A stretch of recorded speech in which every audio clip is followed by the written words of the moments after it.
Ladies and gentlemen, welcome back. We're back on the mics with a seasoned professional here and fellow podcast host, good friend Chuck Peeling. Welcome to the podcast, sir.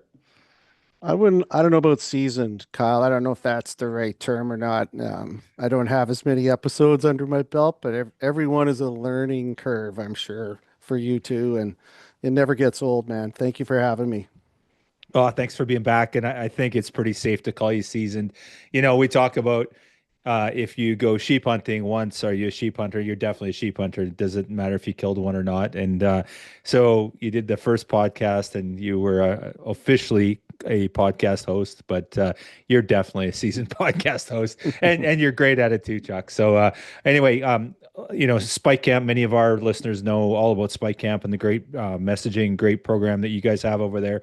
We're going to dive in that today, but one thing I'm super keen on is hearing about your stone sheep hunt this year. So it's been an epic journey. It's been fun to listen to you, and obviously a very seasoned hunter, very experienced guy, and been very patient on the sheep profile. And many sheep I know that you could have taken over the years, and you waited for a long time. So I'm really excited to jump into that story when. And hear as much as you're willing to share. I know you've shared it on your platform too, but I'd love to hear it from on ours. So, Oh, absolutely. I mean, as you know, uh, I've been obsessed with sheep hunting for several years. And people say, "Oh, well, how many sheep hunts have you been on?" I always tell them I've been on one big sheep hunt. Like it's been a journey. So I think I went on like the first trip. Yeah, it was 2019. So 2019 went on my sheep hunt, first sheep hunt. Didn't know what I was doing. Blake and I went on our hunt with a buddy, another young fella, and we saw some sheep. Didn't see anything close to legal on that one, but the moment that I hit that alpine for the first time and saw my first stone ram, stone sheep period, I was hooked. And yeah, it's been a journey. So I've been on 8 sheep hunts, including this one this year. Oh gosh. I kept notes. I always keep notes on my hunts every year on my phone, take the notes while I'm out, out and about and come back and recap them. And it's 15 to 20 legal rams, I think, over the years that I passed on. I got obsessed with one ram in particular for 3 seasons. Two years in a row, we were on him, watching him grow. We were a little unsure the first year, very sure the second year. Went in the third year, and there was an outfitter with a whole crew up on that mountain scouring for that ram. It was a low density area, but it was a bit of a heartbreaker, and that was last year. And changed it up this year and went with my good buddy. I'm sure many people on here know him, Ed Thompson. If you're familiar with Instagram, Mountain Addictions is his handle on Instagram, and he's one of the goat gurus in BC. And Ed's a good friend, Spike Camp member, and we went into a spot that he's been hunting for a couple of years. So yeah, that's how we got here. so Chuck, talk to me a little bit about well, first of all, why the sheep obsession? I know you hunt a ton of stuff. You killed a goat a couple of years ago. You're very passionate about obviously elk and a whole bunch of other stuff. Done tons of international hunting as well. But why sheep? You talked about an obsession there. What's it all about the sheep? It's interesting. I did not have an interest in sheep hunting as a young hunter. And it wasn't until probably 2000, I want to say 17, 16 and 17, I met a gentleman named Kevin Willis. And you know Kevin well. He's got a history of sheep hunting in BC. He used to be, I think he was a board member with Wild Sheep for years and been involved in that space. And Kevin was running his riverboat transporting business on the Musquatashody, and I was elk hunting up there. And got to know him on the boat, and he asked me once on the boat. He said, "How come you don't sheep hunt? Are you interested in sheep hunting?" I said, "I don't know. I mean, for me, in those days, it was all about meat hunting and filling the freezer, and obviously a sheep, great meat, but I mean, you're not going to survive a winter on a sheep, right?" So I wasn't really interested, and it was on my last one of the last elk hunts I did on the river. we were riding back, and Kevin said to me, he's like, I drove past your camp every day for 10 days and I never saw you guys once. And I think on that particular hunt, we put over 100 mountain kilometers on our boots. And he said to me, he said, you should give sheep hunting a try. You are a sheep hunter. You just don't know it yet. And that kind of clicked. And I thought, I started to research a little bit more about sheep hunting that winter. And Blake and I decided, yeah, let's do it. So we did a fly and hunt. And I mean, the fact that in stone sheep in particular, the fact that they're really only found in BC, a little bit in the Yukon, of course, but you can call them a BC only species of sheep. That intrigued me. And then once I started talking to sheep hunters, people that had experienced it before, I just really wanted to try it. And as soon as I did one, man, just seeing that first, I think it was a band of ewes that we saw, of course, first, and just seeing the color of them, where they were living, the country they were in, everything about them, I was like, man, this is it. So that's how it started. Um, Chuck, you talked about Blake, and for those that don't know, Blake's your son, and obviously a big part of Spike Camp, hunter as well. Is there a legacy of hunting in the family? Was your parents hunters, your grandparents, or is it sort of, you first generation? No, there's definitely a legacy of hunting. I've been hunting since I was a little boy, growing up in Saskatchewan and moved out here. And when my wife and I had kids, Blake's the middle one, so I have an older boy, Dallas, and younger daughter, Steph, and they're all within a couple years of age of each other. Yeah. I had those kids out hunting with me at a really young age too, and all three of them really like to hunt. Life, as you know, when you're going through your 20s and 30s, takes you in a lot of directions. And my oldest boy, he works for the same company as me and moved down to the States. He does a lot of international travel. So he's kind of steered away from hunting. He's now moved back to BC and he's going to be kind of hitting the ground with us again next year once he's got his residency all back again. But Blake, in the middle, Blake was hooked on the first hunt. It was a mule deer hunt. Actually, sorry, it was a whitetail hunt in Saskatchewan. He shot his first buck with some family, and he's been just obsessed. And my daughter, she's in the BCCO service. She's actually coming elk hunting with me here for a few days next week. It's in the family. It's in our blood. We don't buy meat in grocery stores unless we absolutely have to. That's awesome. Very cool. Now, Chuck, let's talk a little bit about you talk about getting the sheep bug and getting involved in that, and I'd like to hear a little bit about um, so Spike Camp is, and you talk about it's a community of hunters, and it's not necessarily mountain hunters or it's not necessarily sheep hunters or goat hunters. It's not but you do look at your logo and there is a sheep on there. And Yeah. Spike Camp, you usually don't use a Spike Camp when you're whitetail hunting. You could, but you don't usually. So, there's obviously that mountain sort of flavor to it. But the one thing with wild sheep, we have a pretty, the Wild Sheep Society and other conservation orgs. There's a lot of them. There's Wild Sheep Foundation Alberta, Yukon chapter as well. But we don't see these chapters of mule deer or elk hunters in Canada per se. Now there are rod and gun clubs and fish and game clubs and stuff like that. It's interesting. We've kind of built a community around mountain hunting and sheep hunting in the Wild Sheep Society or the sheep hunting community.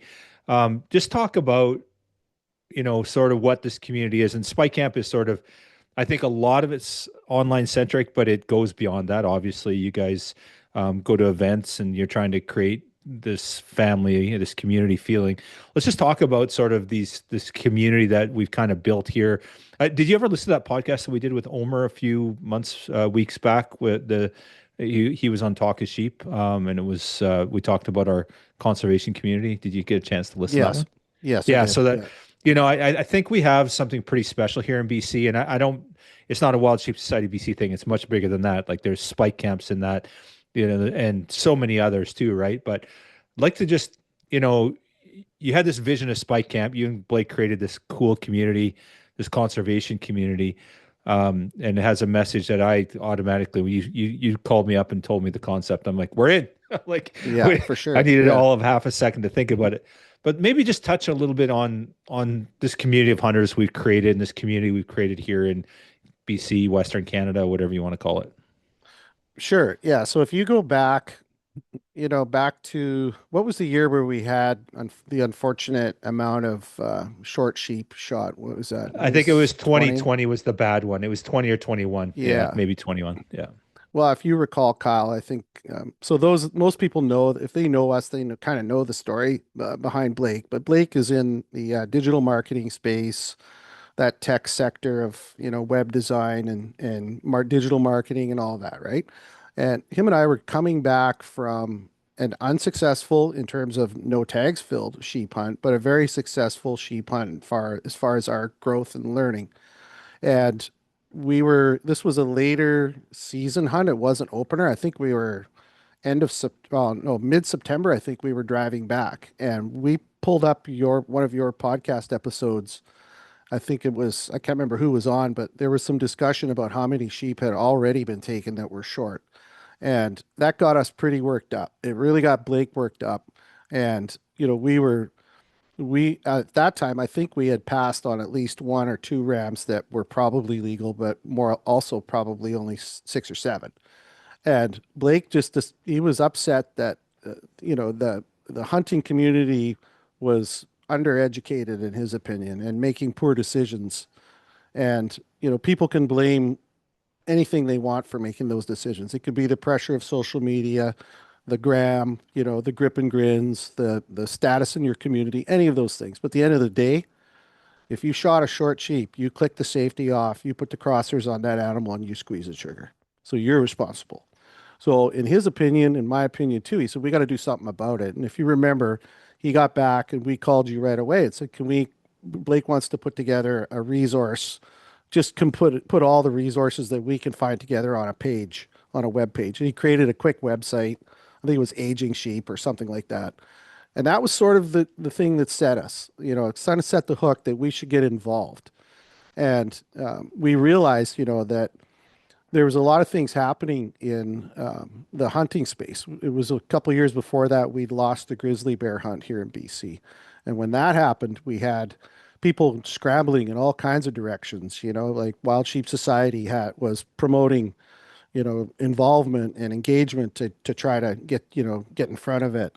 But other groups, all the stakeholders were all going in different directions. We weren't really joined and pulling the rope the same direction. And the other thing that was out there was a real toxic environment when it came to uh, like forums and Facebook groups and things like that in the hunting space. There's platforms out there where you couldn't make a post without somebody making a derogatory or insulting or racist comment, things like that. And all of those things combined, we said as we were driving back from a 20-hour drive, we as hunters can be better. And we just need to try to find a way to put everybody on the same page. And that started the discussion. We just started thinking about it. I think I went to the last Kamloops show that you guys were at. We kind of decided that we were gonna start Spike Camp. And I spent a lot of time at that show talking to sheep hunters and people involved in British Columbia conservation and wild sheep conservation. And we really realized there is a place for this. And there is a community of people, as you know, sheep hunters are generally pretty tight-lipped. They don't like to talk a lot about their hunts. They don't like to talk a lot about, the wheres and the hows and the tactics, but they're still very concerned about the resource being wild sheep and other wildlife on the landscape. So that was kind of how we started it. And it's been an amazing journey for us. We have a fantastic community, and it really is a community. People stick together. People are helping. We've got posts this year of new sheep hunters that have been given advice and mentorship from old sheep hunters. These guys are posting their rams this year, pictures of them, successful stories. So that kind of thing is what we're all about. It really is a community, and our members are trying to. We encourage our members to support conservation Our motto is hunter conservation. Those two words should be in the same sentence whenever possible. And that's kind of our MO. Very cool. So there was a lot to unpack there, and one thing I'm curious about is you talked lots about the horn aging education, and that was kind of your, I guess, your gateway to the to Spike Camp. You know, in BC, for our listeners that aren't familiar, on the thin horn sheep, you've got two methods to determine if it's legal: if it's past the bridge of the nose, if the curl goes beyond the bridge of the nose when looked at perpendicularly, or the other one is if it's aged at 8 years or older, so considered mature. So, Chuck, you said that there were several rams you've seen over the number of years. I think you said dozen or 14 was a number Something like that, where yeah. they were legal. So they were maybe past the nose, or maybe seven. But and of course, government wants us to, if we can, harvest a mature ram, and that's the society's position. And I know Spike Camp and many others too. So so you've passed on these rams, and of course you're highly educated. You have guys on your podcast talking about horn aging, like you know a lot. Like doing these podcasts, you get all kinds of perspectives. You learn lots of tips and tricks. So you know you're very well educated. You could have easily gone out and harvested a ram that was legal, even though you weren't. That wasn't the one you wanted. So talk a little bit about your mentality, your mindset on passing these rams, and why you chose to hold out, and then kind of that feeling when you decided this is the ram for me. Just like to hear that mental mindset, because I know like Bill Jex has done many podcasts, and lots of his horn aging stuff is like, hey, for your first one, just make sure it's legal, make sure it's legal, make sure it's legal. That's all we really care about. But then maybe you should be a bit more selective. And but you were just selective right from the start. You're never like, no, no, no, this isn't about filling out, like ticking the box. I want that one ram that's special to me. So let's hear a little bit about your perspective on that journey for you. Sure. So first of all, if a hunter shoots a legal ram as his first ram, his or hers, regardless of how old that hunter is in BC, I'm the first one to stick my hand out and shake their hand and congratulate them. So when it came to Chuck Peeling's choice on a ram, it's a little bit different. So I'll give you some context. My first sheep hunt, I was 51 years old. And when I was looking at my goals to try and harvest a sheep, I wasn't trying to harvest the first legal one. In my mind, then and now, I'm in a place where I would probably only ever shoot one stone sheep.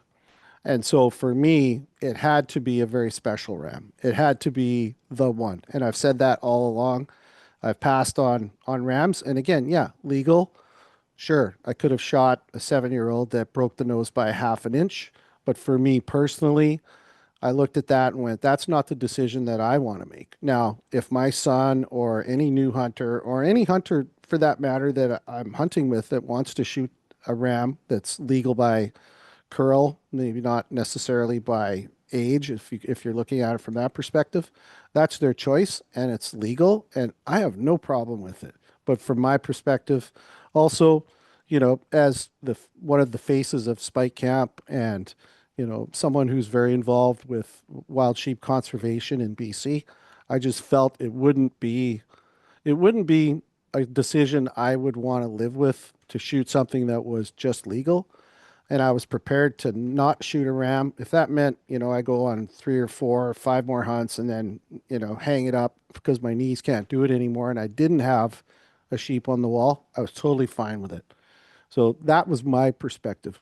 Shoot an 8-year-old, great. Shoot a full curl ram, great. It's your choice. It's the law. But again, I'm with Bill and guys like Mike Bridger and many of the people at the Wild Sheep Society. If you've shot a ram and it's legal, try and pursue something a little more mature. It just helps the population and helps all of us. That's awesome. So I know Blake's been part of this journey as well, and he's been on a number of sheep hunts with you. And I know he's newly married, and there's a lot of moving parts to it when your stage in life and stage in life are two different places. And I can relate. I got two sons in the same sort of scenario too. What does his journey look like? Is he going to be able to get out? Is he going to do some hunting this fall, or does he have any plans? And I'd like to hear his perspective now that you brought home a sheep and what how he feels about it. Yeah, we need to get him on for sure. He is a very busy boy. He's got lots going on in his life, and full-time job, business on the side, spike camp, beautiful wife, the whole everything you could imagine with somebody who's 30, right? Um, and he could not make this trip. And actually, it wasn't any of those things that held him back. My entire family, so all of my kids and my nephews and sister-in-law, mother-in-law, they did a family trip to Ireland that coincided with sheep opener. And of course, they asked me, would you like to come along with all of us for 10 days in Ireland? I'm not going to swear on the show, but my answer was F no. I have a flight booked with my buddy Ed. This is perfect. That means I have no commitments at home. You guys are going to be in Ireland. So he chose to go on a really nice vacation, a family vacation with his 84-year-old grandmother, because we don't know how many more of those are going to get. Now, he's a busy boy. He pulled a couple of LEH tags this year. So he's got a goat hunt. And our buddy Ed is going to take us on a goat hunt and try and get Blake his first mountain goat. And he pulled a moose draw, a really nice moose draw. And he's got his own personal obsession that's, I don't want to say it's up the priority list higher than sheep, but he's obsessed with blacktail. So he's out there this year. He's got lots of blacktail plans. He's going on a alpine mule deer hunt with a buddy here right away, early season. But next year he is coming sheep hunting. He is going to come with us, and I'm the official glasser and packer, and I'm going to try and get him and Ed try and get two rams with those guys and pack meat for him. So, That's awesome. Um, you talked a little bit about goals and setting goals for yourself and when you're hunting. So you've ticked your box. You've been kicked out of your less than one club. Um, is and you talked about packing next year, right? So, um, what does that look like long term for you? Do you have any other sort of sheep hunting goals? Like obviously getting Blake one is clearly part of your plan there, but how important it is to you to be out there to get another sheep, maybe to mentor someone. Sort of where do you go from here now that you've achieved your goal of getting the ram that you were after? yeah, that's a great question, Kyle. And you know what? I guess there's two ways to answer it. For me, I don't care if I ever shoot another one. I do want to pursue other species of sheep, and I'm going to see how that looks.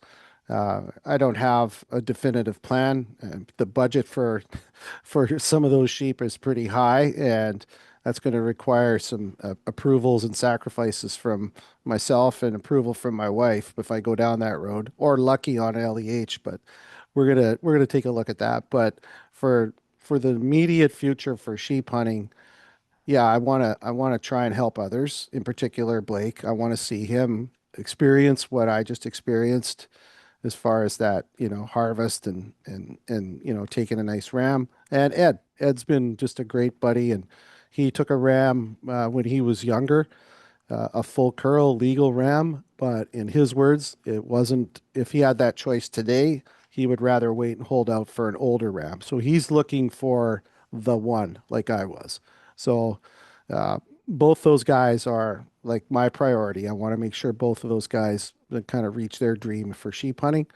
And then just if I can, as long as my knees will take me up the mountain, I'm going to keep doing it for as many years as I can.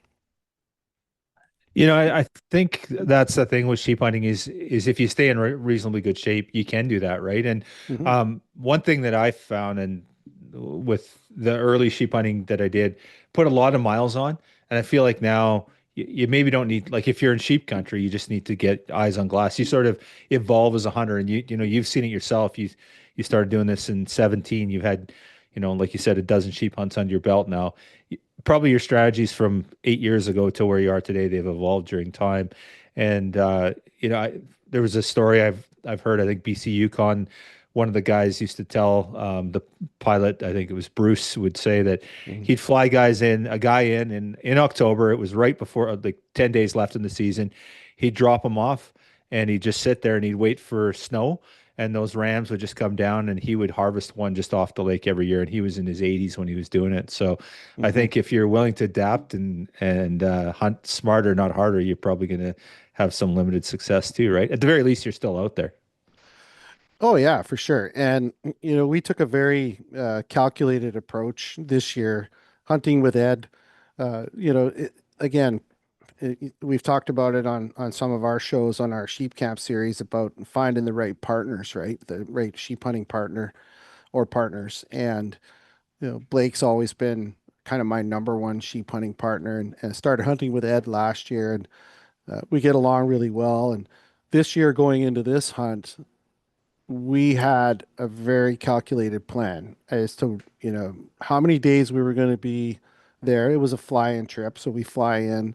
We knew where we wanted to camp. Ed had been in there a couple times and knows the area well, but he also, like you said, sheep country is big, and you can cover ground all you want, but these things can be anywhere. Sheep are where you find them. That's the line, right?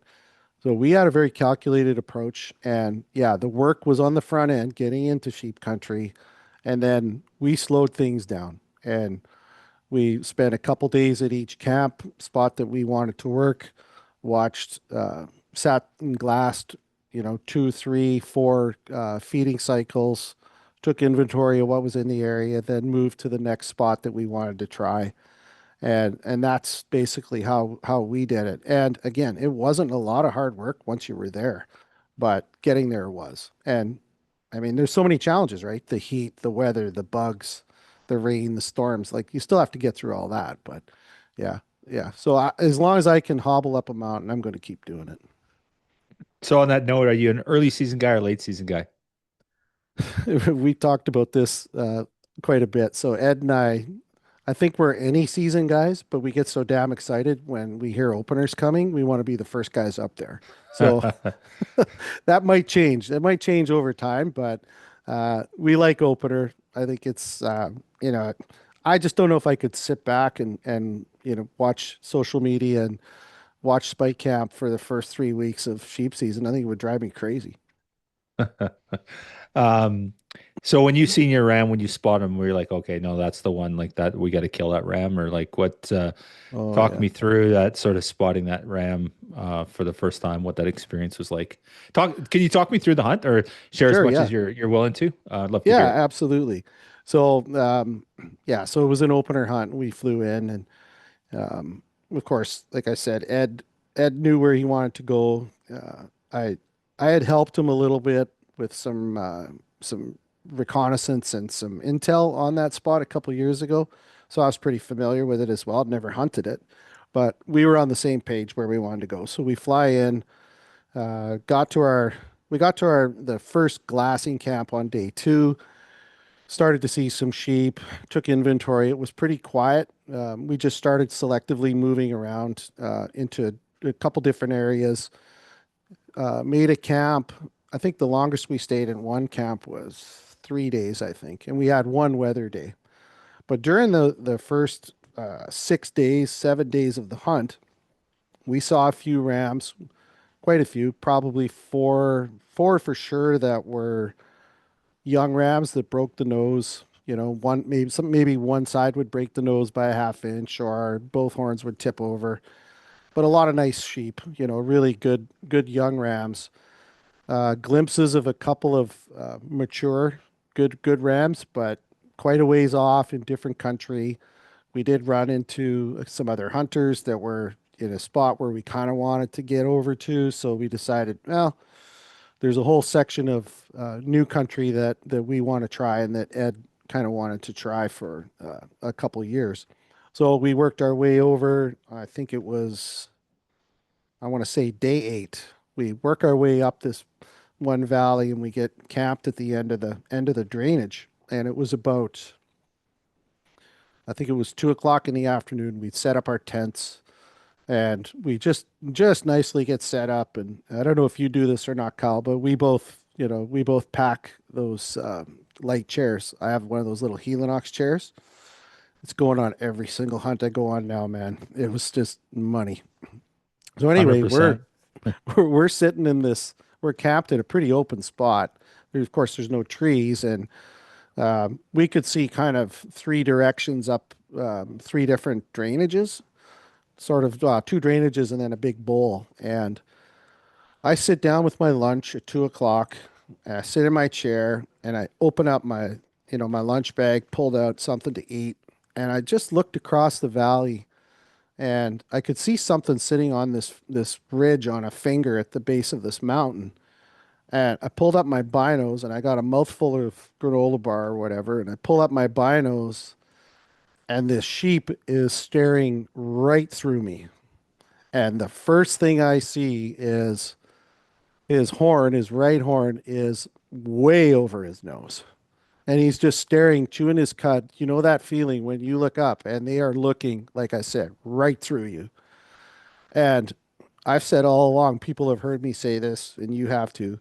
When I see the one, I'll know. Well, I saw this sheep, and again, he's sitting at 1,600, 1,700 yards away, staring at me. And I dove out of my chair and I yelled to Ed. I said, "Holy, he's right there. He's 3 inches over the nose." And Ed's eating himself. And he's like, "Where?" And I hit the deck. I don't know why I was concerned. The sheep knew I was there. I'm like, I'm way over a kilometer away. But Ed pulls up his binos and he finds it and he's like, "Oh, yeah, there he is. That's the one." So here's the dilemma. We're in the middle of this open valley, and there's no way to cover ground. Like we cannot, there's no way. We had no physical way that we could get to this sheep at that particular time. We thought about every scenario. We thought about climbing the mountain behind us, working our way all the way around this drainage. Figured it would take us way too long. And we also, this is where Ed came in, as a very experienced guy, has been on like 18 or 19 sheep hunts. He said, "Let's just slow this down. Like this ram, we know he's here. He's not going to go too far. Let's watch him." So we sat there in our chairs all day. Actually, we were laying on the ground for quite a while. I don't know why, but we were trying to hide, but we had two tents right in the middle of nowhere. While we watched this ram, he got up finally after about 3 hours and sort of fed across the face of the mountain away from us, and then worked his way up and out of our lives. He went over the top of a little mountain, up over a bowl at the top of this mountain, right at last light. So we sat there watching him, and then about 5 minutes after he disappeared, uh, it's kind of hard to describe, but there was a pass just below where he had disappeared, and another mountain face maybe 500 yards from him. Well, as we were watching the light fade, we saw about a dozen rams come walking around that face on that other mountain and then up into the cliffs and bed. And now this is probably two or three, probably 3.5 kilometers from us. So we're watching this through our spotters at last light. And we kind of looked at each other and went, well, he's either going to be up on the mountain that he's on, or he's going to join up with those sheep because he can see him where he was from, but we couldn't see him. So we went to bed. I didn't sleep at all, like not at all. I was like freaking out. The ram of my dreams is gone. He's out of my life. Someone's going to shoot him tomorrow, all those thoughts, right? Well, we get up at, well, we got out of the tents at 3. I was well awake before that.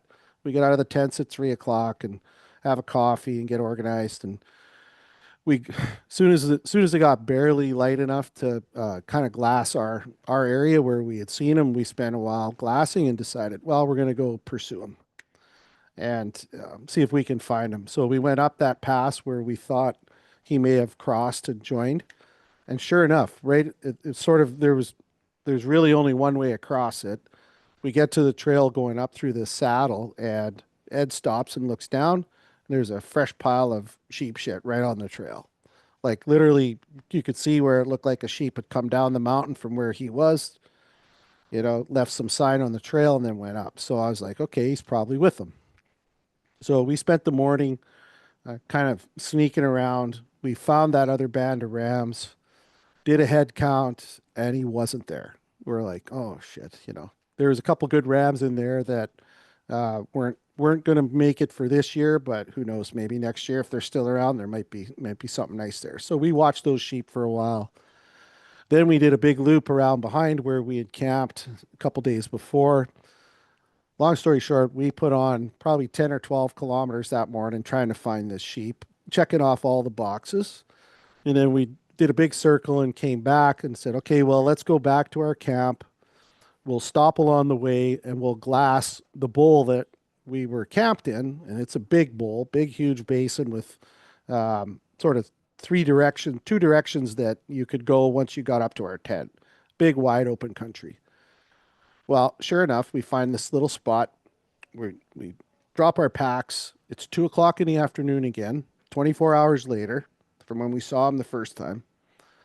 I sit down. Ed's pointing one direction. I'm pointing towards the bowl where our tents and stuff are. I pull out my lunch a second time and I look and I'm like, what the hell? Pulled up my binos and there he is. He's on a knob about 250, 300 yards from where I saw him the first time yesterday, the day before. He kind of did a circle or something and went right back. This time, he doesn't see us. So we sat there for, oh gosh, I'd have to ask Ed how long, but a good hour, hour and a half, 2 hours. And then finally I said, let's see if we can do a stalk on him. And what we had to do was kind of drop back down to some lower country, sneak up a creek, and then side hill across a bunch of rock slides. We had to go up the side of this sharp mountain. And it's all shale and rock, like just the shittiest stuff, as you know that they're never in a good spot, right? So we worked our way across all of these different rock slides. It took a long time, and finally we got to the last possible one that we could get to without being busted, and it was about 370 yards. And we belly crawl up through these rocks, and I peek over the edge, and there he is up on up on this little grassy, little ridge, little shelf, and he's asleep. So Ed's behind me, and he gets the spotting scope out with the phone scope on it, and starts taking some video and confirming that it was him. And we watched him for a good hour, maybe even longer now. I can't remember. And eventually, eventually he stood up finally and kind of walked off this little bank. Ed captured everything on video, so I have pretty much everything on video. And finally presented a shot. I was actually shooting the Alpine Riflecraft rifle, the first one off the production line from Mike Drury, Alpine Riflecraft. Little plug for him, chambered in 284 Winchester. So it was the first one off the production line.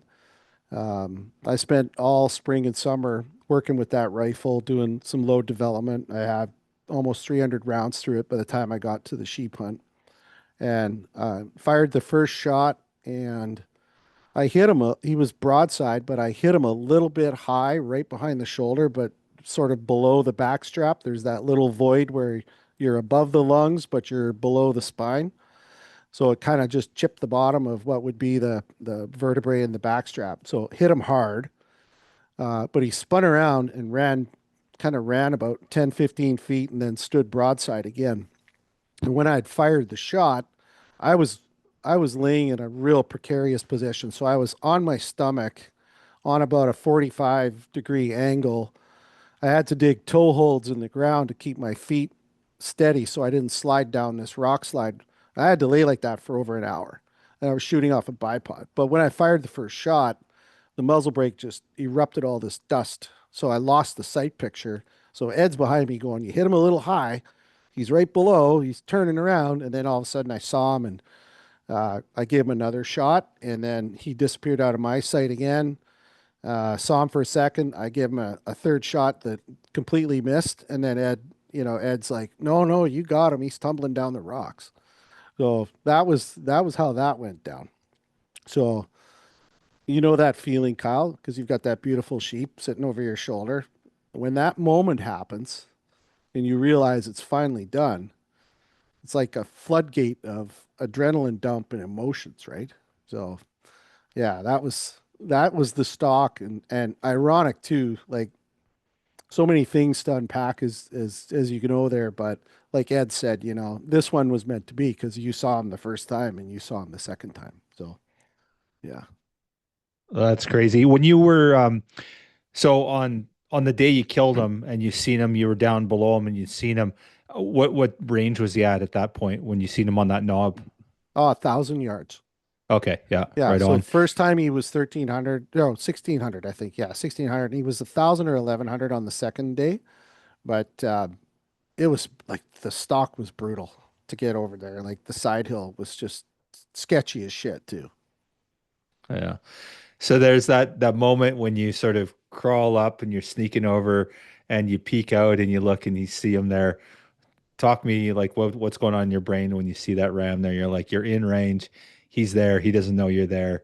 And now this is like the moment. Like just what are you thinking? Where are you at? Like and what are you doing to calm yourself? Because like you talk about buck fever, Hmm. like think about seeing that 200-inch whitetail you've hunted 7 years for and you've never seen him and now he's presented himself. Like it's like if there's buck fever, that's it right there. So talk about how you maintained your composure and everything to get the job done.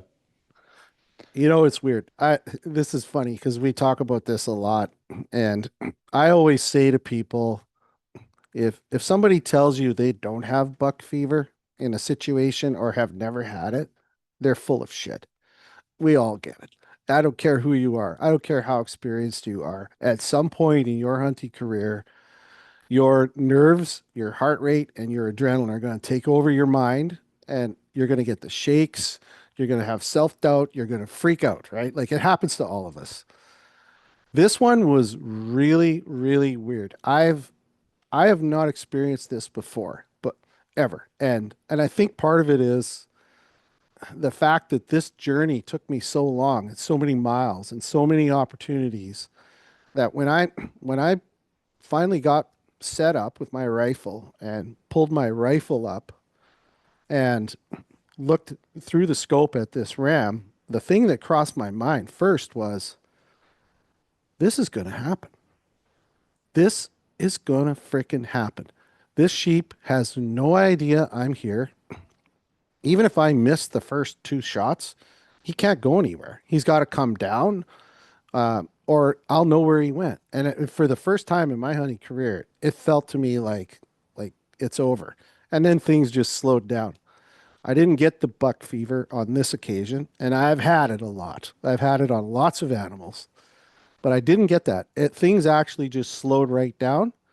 And, Ed was, my partner. I credit him. He was behind me the whole time. He's such a calm and stoic guy. I don't know if you've spent much time chatting with Ed Thompson, but, anybody that knows him knows he's just the chillest dude out there. Great guy to have on a hunt like this. He was my left brain for the whole trip. We'd be looking at rams. I'd get excited. Oh, I think he's good, Ed. And then we'd look and it'd be quiet for 15 minutes. And then he'd say, what do you think, Chuck? I'd be, nah, he's seven. Like that's how we went all week like this. But he's talking to me, he's like, what do you got for a dial up there? And I'm like, well, I got, 5 minutes or whatever, So he calmed me right down. But yeah, I didn't get buck fever at this point.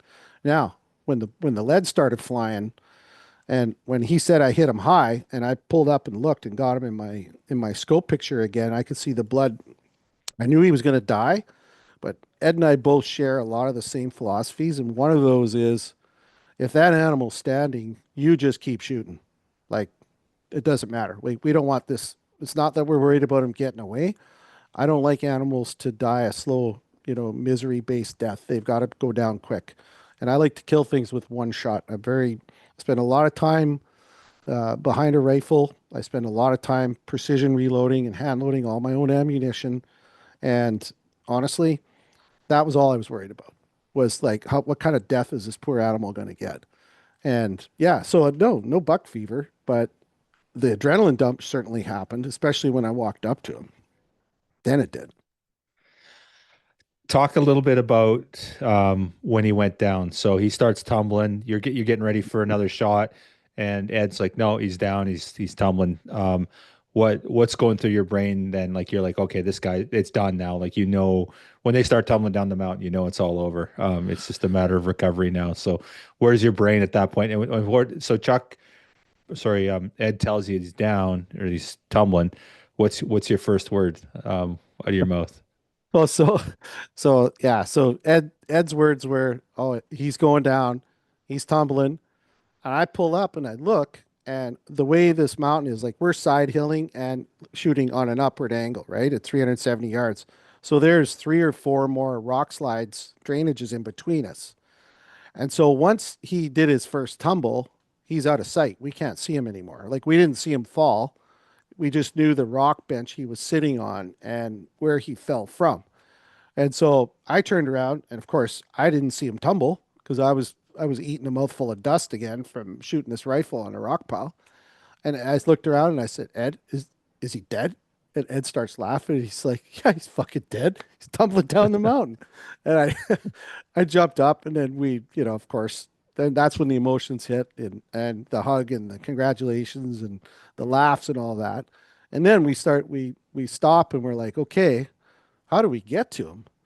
Because we had two choices. We could go back down the mountain, and this is steep, nasty stuff. Rock slides, like I didn't realize how long it was going to take us, but we decided let's just side hill straight at them and then work our way down so we don't lose elevation. Like in hindsight, that was a dumb move. We should have just went down to the valley floor and walked up.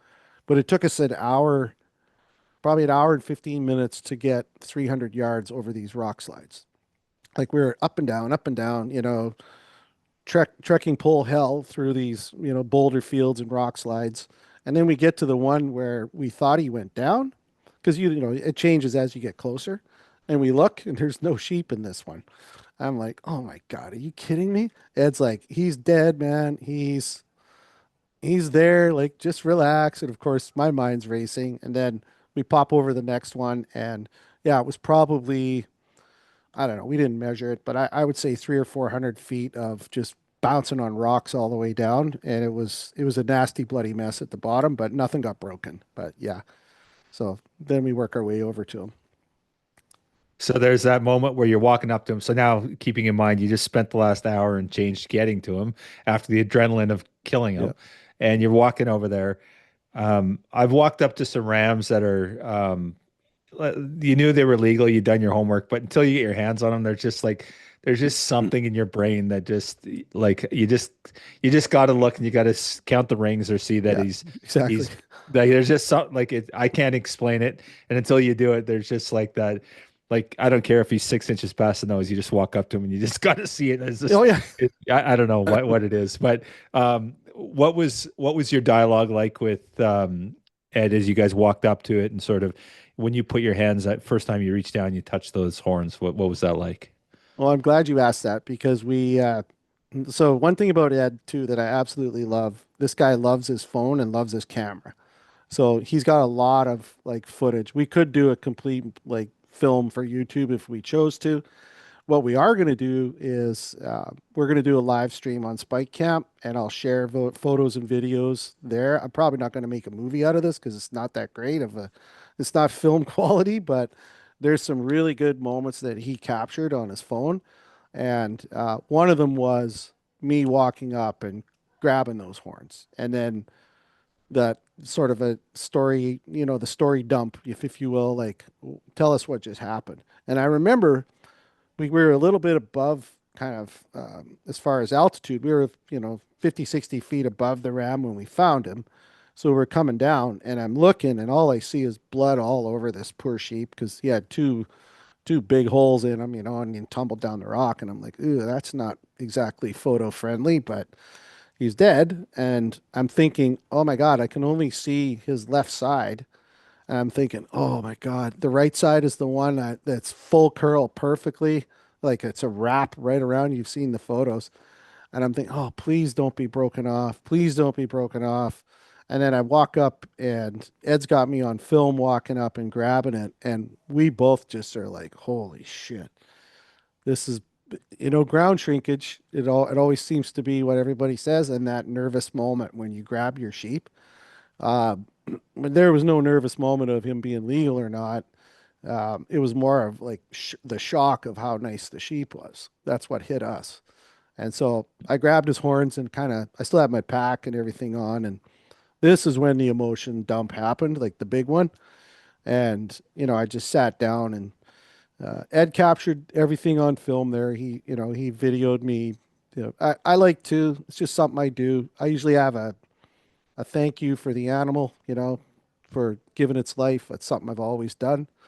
If possible, I'll say it out loud. Sometimes it's just inside, But this time I felt, yeah, I got to say something to this sheep. So Ed's got it kind of captured me having a little conversation with the sheep, thanking it, and then he asked me to recap, the stock and stuff. So we got that on video. So it's pretty cool. Pretty cool. Mm, super cool. So you go through all the pictures, you get everything caped out and get back to your camp. Sort of what's your mindset now? Like you're back in camp and like are you I know with me, like I'm always like looking at like photos like on the in the field and just like almost reliving it, like laying Yeah. in bed at night, like you're like it's pitch black out. You're exhausted, but you just can't. Your brain just like, oh, I got to see those pictures again. Like, hmm and I don't know, there's something. And then, did you get to eat sheep meat on the campfire? Did you do that? Yeah. So that by the time we got back to camp, it was almost dark, and where we were camped, there was no chance of a fire at all. And honestly, we were we got back to camp with the meat. We cached the meat on some rocks about 150 yards from camp where we could see it from our tents right down by a creek. So we cached the meat there. And then, like I said to Ed, I said, well, the head and the cape are going to be right up beside my tent. Like I'm not, I do that. What every guide always tells the same story about the foolish hunter that wants to sleep with his horns. That's me. So anyway, we Yeah. bring it up. It was still a little bit of light left when we got back to camp, and we kind of stretched out. We washed the cape in the creek and made sure we got all the blood out of it, and got back to our camp, made some dinner, and just sort of stretched it out on a big rock right behind our tents, and relived the moment. And then we had an honest conversation about what's our goals now because the weather was still hot. Um, we knew of some other buddies of ours that were sharing a plane potentially with us that had two rams. We had another good friend of ours, not terribly far from us on a completely different lake, but they had two rams and they'd had one for 5 or 6 days, cached in snow, and we knew those guys were trying to get out the next 2 days. So after packing that ram off the mountain, Ed and I both decided the days of double headers for Ed and I are probably behind us. He packed his first ram out by himself. And I mean, they're freaking heavy. There's a lot there. And you got your camp. We decided, okay, let's get up bright and early. We can make it back to the lake. It's going to be a big push. We'll get back tomorrow night. We'll have a fire at the lake. And so that's what we did. We got up early the next morning, before it got too hot, packed everything up, and I think it was about a 10.5 hour pack out down. On foot, it was about 30 kilometers as our track. When if you run a track on iHunter or Onyx, you get your actual footprints, distance or whatever. So it was about a 30K hike. We got down to the lake around, I don't know, it was like 8 o'clock, something like that. Ditched the packs, had a chat with the pilot on the inReach, found out we're going to get picked up the next day. We literally just jumped in the lake, cooled off. Then I got to work probably around 10 o'clock at night with the headlamp. There, a really nice big tree had fallen over, like driftwood tree right on the lake, right on the beach. We put our tents on the beach. I was able to stretch the cape and head out right on this log and then sit on the log and cape out the face. So I was doing that. And meanwhile, Ed stoked up a fire right behind me and grabbed some willow sticks, and we cut up the tenderloin, used some of our salt that we had for the cape, seasoned up the meat, and quite literally he would stick the willow sticks in the sand, right beside me when I was caping. So I had these skewers just hanging right by my face. I was just picking the meat off. And then there's one special thing I need to tell you that occurred on this hunt too, and it was right at the end. As you know, our either we lost a very prolific sheep hunter about 2 months ago or a month and a half ago in Shane Pallister passing away, and you had him on Talk of Sheep here, and I've had him on Spike Camp. I didn't know Shane very well at all until about 3 years ago, and kind of connected with him, and I had him on the show once, and for the last year or so, when Shane was going through his battle, I became pretty good friends with him. And it wasn't that I was, I say this now and it sounds a little selfish, but I wasn't like pursuing a friendship with Shane as much as it just happened. And he just became one of those guys. Like he would just randomly reach out and just check in to see how I was doing. And he loved what we do at Spike Camp and was all for it, was a big supporter. And as his battle started to intensify, I stayed in touch with him a lot and, tried to communicate with him on a weekly basis. And my last conversation with Shane, a few weeks before he passed away, he said to me, he goes, "Brother, this is your year. Like, it's happening. He knew the story intimately on a ram that I was chasing for 3 years. And he knew all about that. And he said to me, he goes, "You're going to get him. This is your year. Just take your time. When you see the one, you're going to know." And that's why I keep referring to it as the one. So there was a moment, I thought about him a lot when I was packing this ram out about what Shane had said to me. And when we were finished up our fire and our sheep meat down at the lake, we had this incredible sunset hitting the lake. And I said to Ed, I said, I want to get a photo of you, take a picture of me. I want to say something to Shane. So he's got photos from behind me with the sunset across the lake, and I'm holding my sheep head up, and I'm actually thanking Shane for his support and saying goodbye. So it was a pretty epic moment, and I kind of felt like his spirit was riding around in my pack with me. I mean, it sounds a little flaky, but I Oof. just felt like he was with me there for a few times on the hunt, talking me out of, immature rams and waiting for the one. So I'm sure he was, man. That's deep stuff. That's yeah, what a tribute, eh? Oh, that's amazing. Wow. yeah, it's a cool picture. I'll share it with you, and yeah, it's cool. And it's not like it's the first time I've seen a picture like that.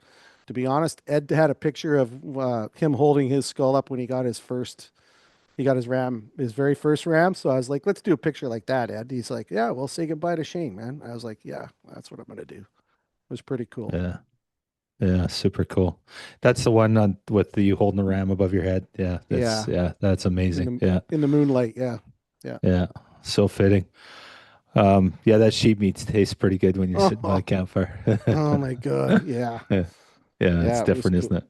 Yeah, and then Yeah. when we got home, well, it was interesting too. So I think the first person outside of my family that I texted, because the inReach technology today is crazy, right? I've got one of those new Messenger Plus, inReach Messenger Plus, where you can send photos.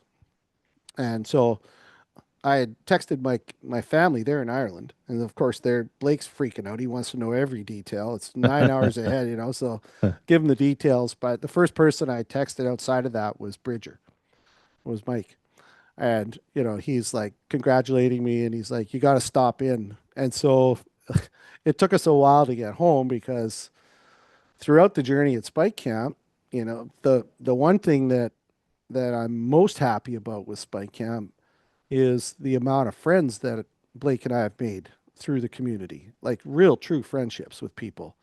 And just the community itself, not just Spike Camp's community, but the hunting space in BC is different now, I think, because of Spike Camp and Wild Sheep Society in BC. And people are more willing to share and help other people.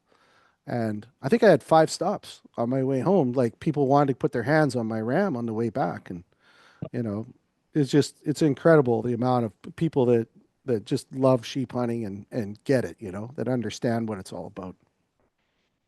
Yeah, well said. Um, so let's talk a little bit about the platform. So now, we've people are familiar with it. Um, Future plans. What do you like? Obviously, you guys just wrapped up Sheep Stakes, and that sounds like it was a phenomenally successful program. And I'll just say this now is that from a conservation perspective and a conservation organization perspective, we're incredibly grateful for your messaging. You and Blake are always saying the right stuff. You're encouraging community. You're encouraging conservation. You're encouraging contribution. You guys are incredibly benevolent and always looking out and trying to find ways and innovative ways. And I don't see a lot of that. Like you guys are, not a not for profit. You're not a for profit. You're just I don't even know what you are, but it's amazing, and it's a phenomenal program, and love what you guys are doing. So what's kind of the vision for the short term? We're hoping you'll be back in Penticton at our show again this year. Sure loved having you there the last couple of years, and just love what you're doing, Chuck. So love to hear your thoughts on it.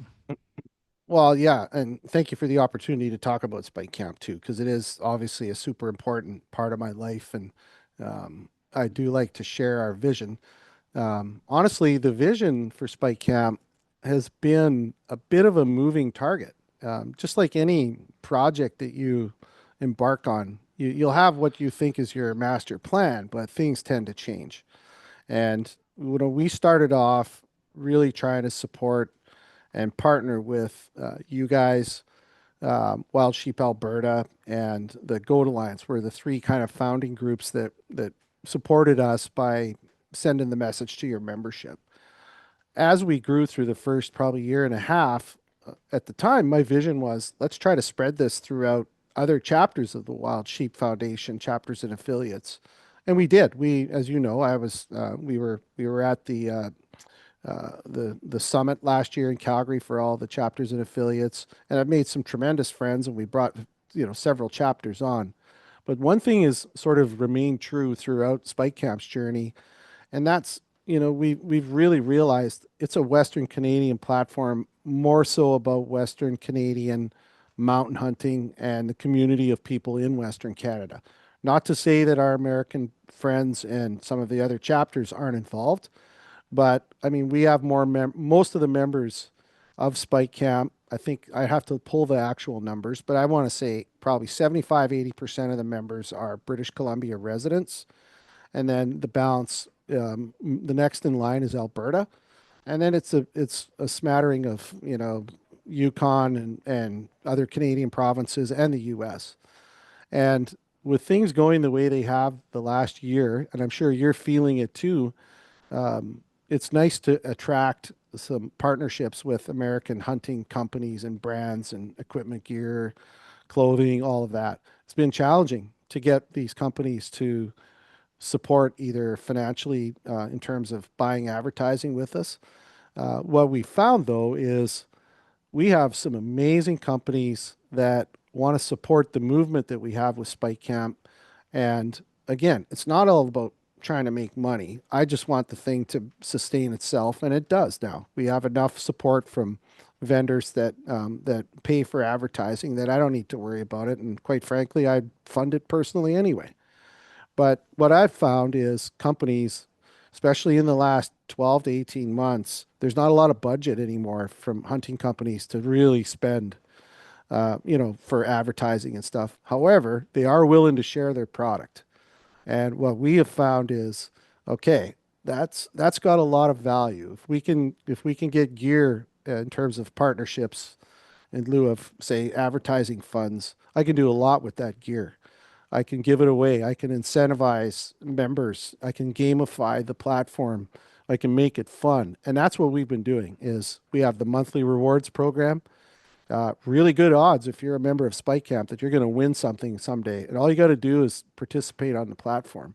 So our vision is to continue to grow that, to grow our member base with quality members that care about conservation, care about hunters' rights, care about the wildlife, and want to help each other. We don't have room for people to argue and fight and do a bunch of nasty stuff on the platform. And we're going to reward those people with gifts and prizes and contests and be creative about it. You mentioned sheep stakes. Sheep stakes was a promotion that we ran through July and August to celebrate wild sheep in Western Canada. And through a generous donation from our very good friend, our collective very good friend, Mr. Donnie Lynham, He gave us a rifle built by another good friend, Gary Flock, and he donated one of Bill Pastoric's books that's in a one of those wood box special edition books. So Don gave me both of those, and he basically said, "Do something good with it, and just do your thing."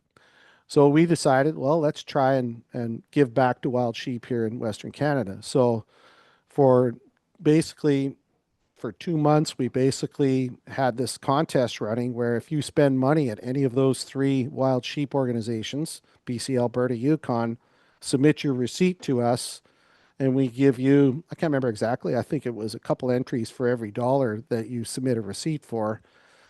You go into a pool of entries, and then if you didn't have or didn't want to spend money, you just get on the platform, and we have a gazillion ways you can get entries by engaging on the platform for posting, liking, sharing, all that stuff. And Blake did the tally up, and that donation of the rifle and book from Don, we came in just short of $18,000 in submitted receipts, just from Well, that alone. So, there you go. well, I think it's super cool, Chuck, and like hats off again to you guys over there and what you're doing. Because I get members that reach out to me, and like we see the benefit. I was an early adopter, as you know, like when anyone that's got the passion and wants to do things, good things for conservation, like yeah, yeah, like how can you say no? And I was like, yeah, I love the concept. And we've got a Monarch member that's done it twice now, maybe three times. And every year he calls up and he goes, "Here's my $5,000 donation," and he references you guys, right? So, is Yeah. that directly a direct correlation? Probably. Certainly, it's influencing it, and he's not the only one. So, it just goes to show you that the program's working, and we're really, really, really grateful for it. It's awesome. So, Well, we've got, you mentioned the sheep show coming up for next year. Spike Camp will have a booth there. I'm going to give you a little teaser. I think I mentioned it to you, but we have a very special project coming. Details will follow, but Don Lynham, Ed Thompson, and myself are putting together a very, very cool rifle. Very unique. I'm not doing much of the work. Those two guys are doing most of it. But for those that know Ed Thompson, he's a very skilled woodworker and stock maker. We're going to have a very, very special rifle that we're going to use as a raffle item for you guys, from Spike Camp membership to Wild Sheep. And if all goes well, that thing will be ready to be drawn the night of the one of the nights of the banquets at the show. So we're hoping that one moves the needle as far as money goes, because it's going to be a kind of a once in a lifetime firearm. it's so super cool. I can't wait. Yeah, it's great. Well, Chuck, thank you so much for our listeners. Anyone that's not a Spike Camp member, they need to sign up. It's an important community. The resources on there are phenomenal. The camaraderie ship, it's just a good platform. You feel good. You go to social media, you feel bad half the time. You go on there, and you're like, I don't like where this is going, or the messaging, or there's a bunch of BS politics that is really just in the ditch, and that doesn't happen on your platform. It's a great place. It's an inclusive place, and the right kind of inclusive, not the weird Yeah, kind of inclusive. It's a good feeling. Just to get a little bit political there, but sure. an awesome space. So anyone listening, where do they need to go? How do they need to be? What's it going to cost them? How much is a membership, Chuck? It's exorbitant, but how much does it Oh, cost them? yeah, we're looking at a rate increase. We're going to go from 0 to 0, so it doesn't cost you anything. Yeah, you just need our only ask, and as you know, this is a difficult one to enforce. So we work on a trust basis, but we ask all people that join up to be a member of something as terms of a conservation group. We've opened that up to rod and gun clubs, like you mentioned earlier, and a bunch of different groups. We're just trying to be a place for hunters slash conservationists to hang out. So spikecamp.com. We're on social media. We're on Instagram. We have a pretty good following there. Starting to build a little bit of a YouTube channel. We're trying to do all of our live stream podcasts. You can find them on Spotify or Apple, and even YouTube as well. But the platform itself, spikecamp.com. Real easy. Awesome, Chuck. Well, thank you so much. Appreciate it. And I know you got a big season still in front of you. You've killed a giant ram. You're like basking in the glow, and yet you're going out chasing elk and a whole bunch of other stuff. So appreciate you, my friend. Keep up the great work. Thanks for doing everything you do. Hats off to your incredible son too, and everyone over at Spike Camp. Thank you so much. All right, Kyle. Thank you very much for having me on again. We love you guys.